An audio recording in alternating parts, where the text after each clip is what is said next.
Hi my lovely Year 12s and welcome to 2.4 Atomic Structure and Bonding. I'm going to try and make videos for you for every lesson because it's much easier for me to give you a quick explanation, and then we'll meet up during class time next term and you can ask me any of your questions. So hopefully this first lesson isn't new to many of you. Today we're going to be covering the periodic table, atoms and ions. So let's get cracking. So here is your level 2 NCEA periodic table.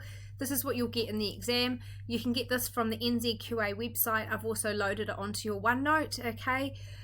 So we'll go through a few of the features. Now for most of you, you should know this stuff, and if you don't, you need to learn it ASAP. So the first thing are these numbers here, okay? These are your group numbers, okay? So we don't say columns, we say groups. So these are group numbers. Okay, now the group number stands for the number of valence electrons. So group 1's got 1 valence electron, so all of these elements have 1 valence electron. Group 2, 2 valence electrons. With group 13 to 18, we just forget about the 1. So group 13's got 3 valence electrons, group 17's got 7 valence electrons, and so forth. These elements here are your transition metals. Okay, and they're incredibly interesting, but we don't really delve into those until level 3, so you can do them with me next year. Okay, so we've got group numbers, and group numbers stand for the number of valence electrons.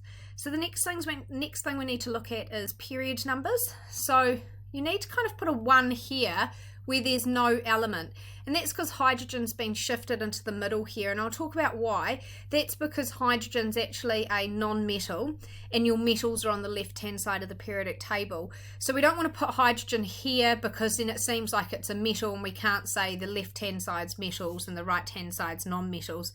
You will see it here in some periodic tables, and that's fine as well. This is the one that you need to be familiar with though. So the reason why hydrogen's in the middle is because it's a non-metal.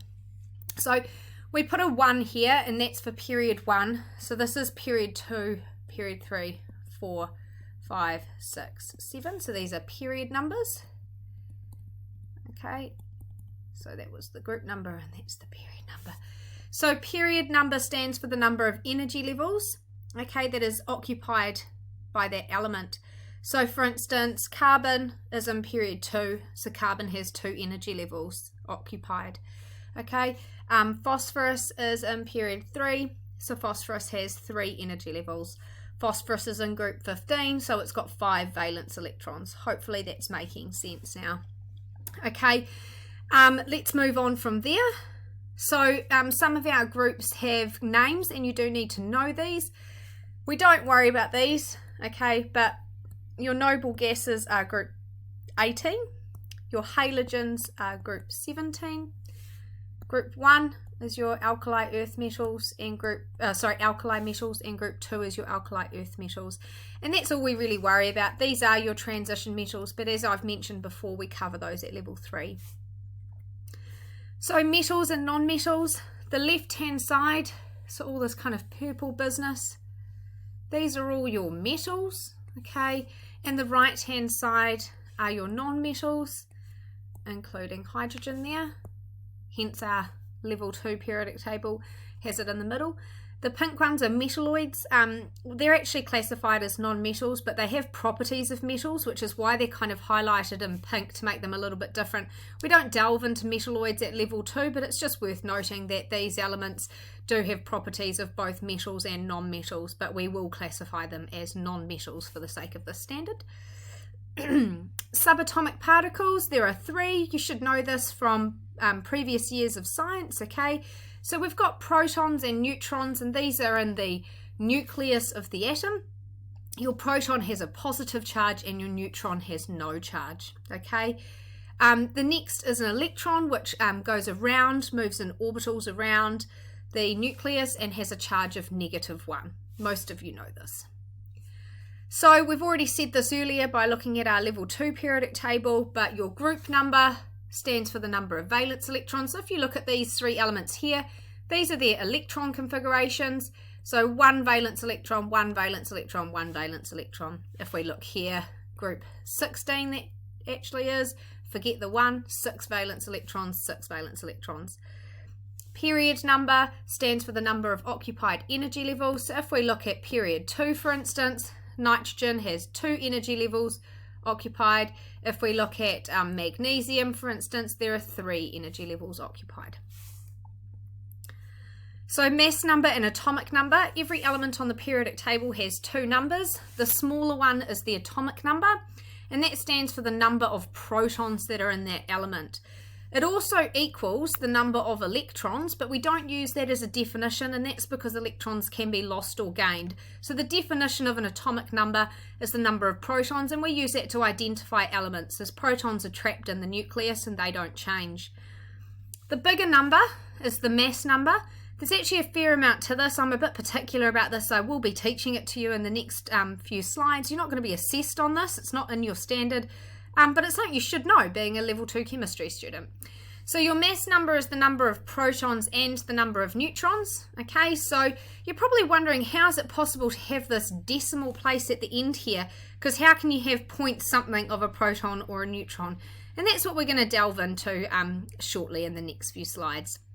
One last thing to note, and it's really important, is that all of your atoms on the periodic table are in fact neutral. And they're neutral because they contain the same number of positive protons as negative electrons, so those charges cancel.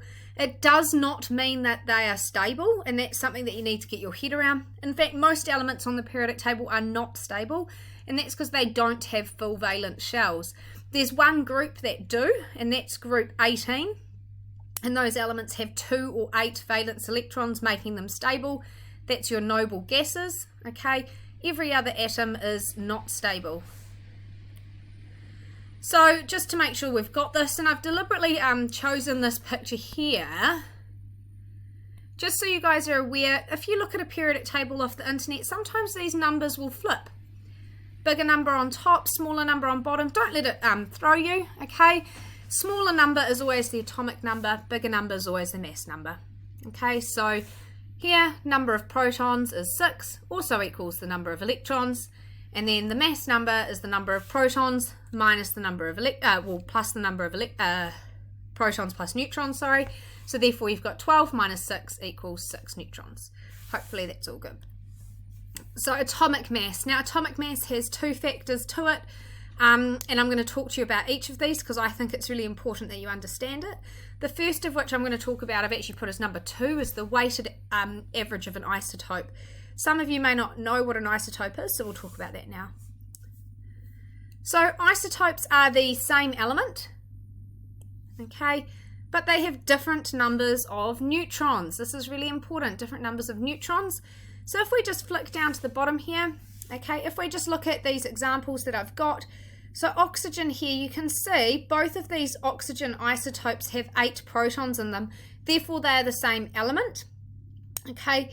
However, this isotope has a mass number of 16 and this one's got a mass number of 18. So that means that this element has got 8 neutrons and this one has 10. So same element, however one's got more neutrons than the other, and therefore these are isotopes. We can see here with carbon, carbon has 3 isotopes, carbon 12, 13 and 14.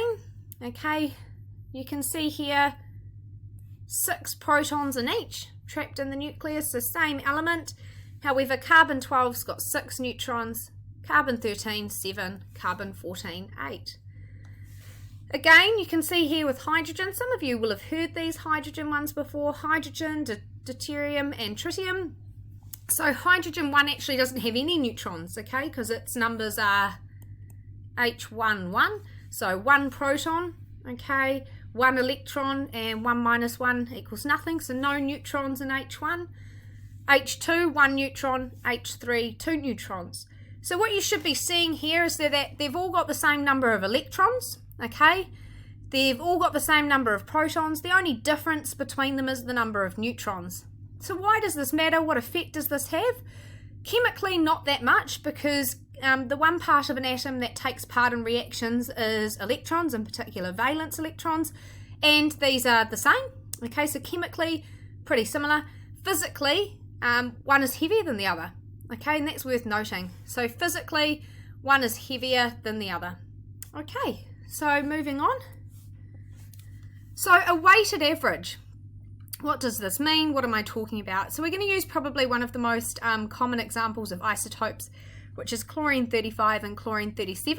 So the first thing we need to look at is how abundant these isotopes are. And abundant means how much of them there are in the world. So chlorine-35 is more abundant than chlorine-37.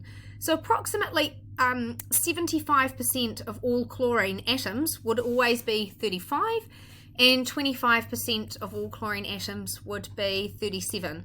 So what that means is if we just had a barrel of chlorine atoms, just say they were single atoms, because we know chlorine forms Cl2, a diatomic molecule, but for the sake of a simplified example, let's just pretend chlorine stays as a single atom, and we have a whole barrel of them.